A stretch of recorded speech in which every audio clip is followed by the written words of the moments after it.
Hello, welcome back to my channel. ഇന്ന് നമ്മൾ തയ്യാറാക്കാൻ പോകുന്നത് നേന്ത്രക്കായയുടെ തൊലി ചെറുപയർ പരിപ്പും വെച്ചിട്ടുള്ള തോരന. അതിന് വേണ്ടിയത് നേന്ത്രക്കായയുടെ തൊലി അരിഞ്ഞത്,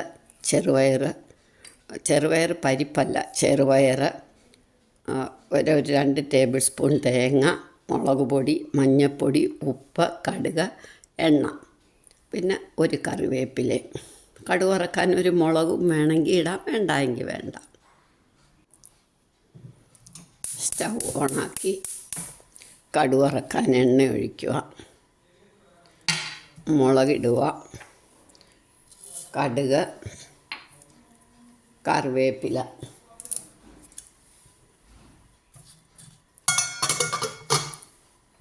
ഇനി കടുക് പൊട്ടുമ്പോഴത്തേക്ക് നമുക്ക് ഈ തേങ്ങയിലേക്കും മുളക് പൊടിയൊക്കെ ആവശ്യത്തിന്, അവരവരുടെ ആവശ്യത്തിന്.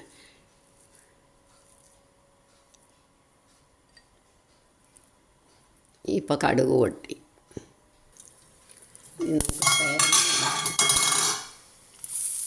തേങ്ങയ്ക്ക് ചെറുതായിട്ടൊന്ന് തേങ്ങ കൈകൊണ്ട് ഞെരിടിയാൽ മതി. ഇനി ഇത് നമുക്ക് വേറൊരു പാത്രത്തിലോട്ട് എടുക്കാം.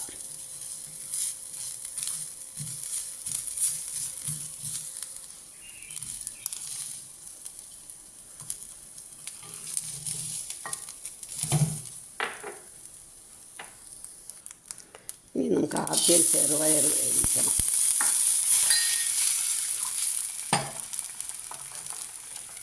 അത് ഒരു പകുതി വെന്തിട്ട് നമുക്ക് കായയുടെ തൊലി ഇടാം. ഇനി നമുക്കിത് വെന്ത് കാണും.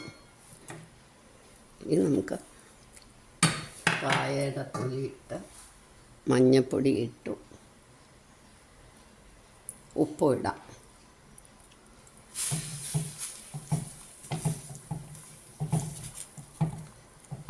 വെള്ളം കുറച്ചുകൂടെ ഒഴിക്കണം. ഈ മൺപാത്രം ആകുമ്പം വെള്ളം ഒരുപാട് വേണ്ടി വരും.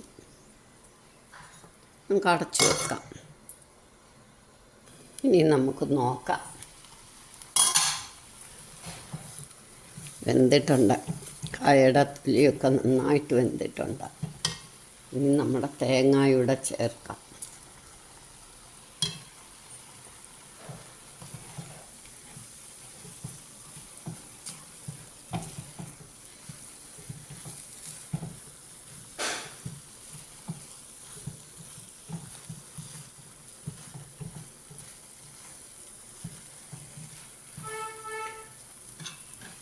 ഒരു മിനിറ്റ് നമുക്കൊന്ന് അടച്ചു വെക്കണം. സിമ്മാക്കി അടച്ചു വെച്ചാൽ മതി. ഇപ്പം നമ്മളുടെ തോരൻ റെഡിയായി, നേന്ത്രക്കായ തോരൻ. ഇനി ഇതിൽ തന്നെ ഇരിക്കണം. ഇരുന്നിട്ട് നമുക്കൊന്ന് സ്റ്റൗ ഓഫാക്കി 1 മിനിറ്റ് കൂടി ഇരുന്നിട്ട് നമുക്ക് സെർവിങ് ഡിഷിലേക്ക് എടുക്കാം. വാങ്ങി വെച്ച 1 മിനിറ്റായി. നമുക്കിനി ഇത് സെർവിങ് ഡിഷിലേക്ക് എടുക്കാം. നിങ്ങളെല്ലാവരും ഇതൊന്ന് ട്രൈ ചെയ്ത് നോക്കണം. ഇഷ്ടമായെങ്കിൽ ലൈക്ക് ചെയ്യണം, സബ്സ്ക്രൈബ് ചെയ്യണം, ഷെയർ ചെയ്യണം, കമൻറ്റ് ചെയ്യണം. നമുക്കിനി സെർവിങ് ഡിഷിലേക്ക് ഇതെടുക്കാം.